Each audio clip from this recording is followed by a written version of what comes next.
கேரள மாநிலம் நிலக்கல் பகுதியில் இருந்து பம்பை நோக்கி ஐயப்ப பக்தர்கள் சென்ற அரசு பேருந்தை காட்டு யானை ஒன்று வழிமறித்ததால் பக்தர்கள் அச்சமடைந்தனர்.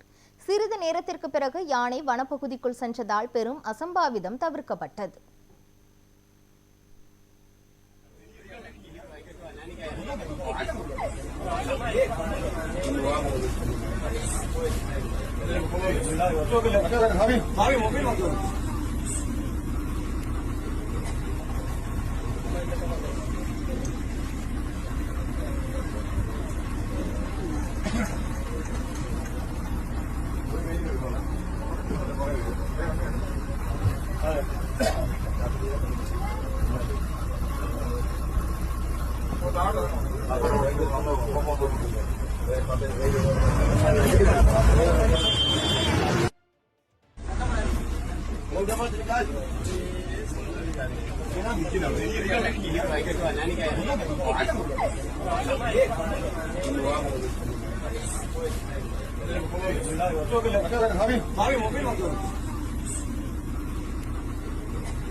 கேரள மாநிலம் நிலக்கல் பகுதியிலிருந்து பம்பை நோக்கி ஐயப்ப பக்தர்கள் சென்ற அரசு பேருந்தை காட்டு யானை ஒன்று வழிமறித்ததால் பக்தர்கள் அச்சமடைந்தனர்.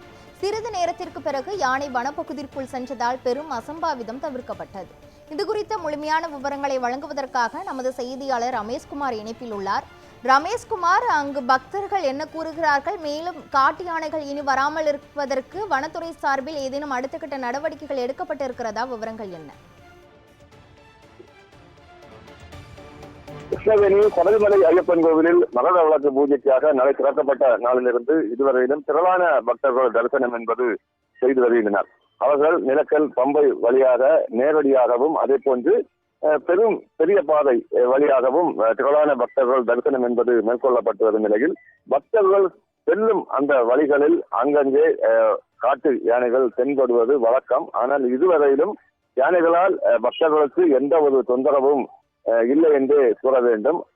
ஏற்கனவே பெரிய பாதையை பொறுத்த அளவில் வனத்துறையினர் தீவிர கண்காணிப்புக்கு பிறகுதான் பக்தர்கள் என்பது அனுமதிக்கப்படுகின்றனர். அதே போன்று அந்த பகுதிகளில் யானைகள் நடமாட்டம் இருந்தாலும் வனப்பகுதிக்குள் துரத்த ஒரு முயற்சியும் அவர்கள் எடுத்து வருகின்றனர். அதே போன்றுதான் நிலக்கல்லில் இருந்து பம்பை நோக்கி செல்லும் பகுதிகளிலும் வனத்துறையினர் எந்த நேரத்திலும் கண்காணிப்பு பணியில் ஈடுபட்டுக் கொண்டிருக்கின்றனர்.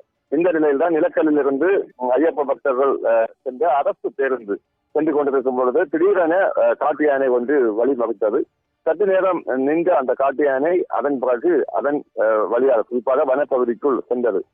இந்த நிலையில் மிகவும் அச்சத்துடன் பக்தர்கள் காணப்பட்டனர். ஏனென்றால் திடீரென வழிமறித்தது மட்டுமின்றி திடீரென எதிரே அந்த காட்டு யானை என்பது வந்ததால் ஒரு கணத்தில் ஓட்டுநரும் இருக்கையை விட்டு அந்த எழுந்ததால் உடனே மீண்டும் ஒரு மிகப்பெரிய ஒரு அச்சத்தில் இருந்தனர். இதனை தொடர்ந்து காட்டு யானை வனப்பகுதிக்குள் சென்றதால் பெரும் அசம்பாவித சம்பவம் என்பது தவிர்க்கப்பட்டன. ஆனால் ஐயப்ப பக்தர்கள் திரளான பக்தர்கள் பெரிய பாதை வழியாகவும் அதே போன்று நிலக்கல் பம்பை வழியாகவும் சென்று தரிசனம் என்பது மேற்கொண்டு வரும் நிலையில் திரளான காட்டு யானைகள் ஐயப்ப பக்தர்களின் கண்களுக்கு தென்படுகின்றன. ஆனால் எந்த ஒரு பாதிப்பும் ஏற்படவில்லை. அது ஐயப்ப பக்தர்களுக்கு அது மிகப்பெரிய ஒரு நிம்மதியை ஏற்படுத்தி இருக்கிறது. கிருஷ்ணவேணி, விவரங்களுக்கு நன்றி ரமேஷ்குமார்.